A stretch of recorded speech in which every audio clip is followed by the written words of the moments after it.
ఈ ఉసిరి దీపాన్ని ఏం చేయాలి, ఉసిరికాయ తీసుకొని పైన చిన్నగా ఇట్లా హోల్ లాగా చేసి, అంటే ఇత్తు తీసేంత హోల్ ఏం అక్కర్లా, పైన వరకు చేసి ఒక కుంభవత్తి పెట్టి మనము ఆ కుంభవత్తిని ఆవు నూనెలో ముంచి ఆవు నేతిలో ముంచి దాన్ని అక్కడ పెట్టి వెలిగించినప్పుడు అది కింద కూడా వేడవుతుంది కదండి, దాని నుంచి మంచి సువాసన వస్తుంది. అది మన ఆరోగ్యానికి, ఆ గాలి పీల్చడం వలన మనకి చాలా మంచిది, జలుబు దగ్గు లాంటివి రాకుండా ఉంటాయి.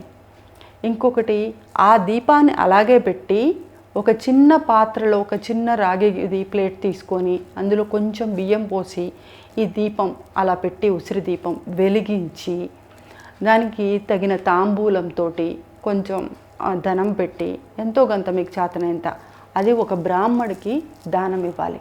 అంటే దీపాన్ని నేను ఎంత బాగా ఉపయోగించుకుంటున్నానో నా జీవితానికి దీపం ఎలా అయితే నాకు వెలుగు చూపిస్తుందో అలాగే మీకు కూడా ఉండాలి, మీ ఆశీస్సులు మాకు ఉండాలి అని ఉద్దేశం ఈ దీపంలో ఉంటుంది.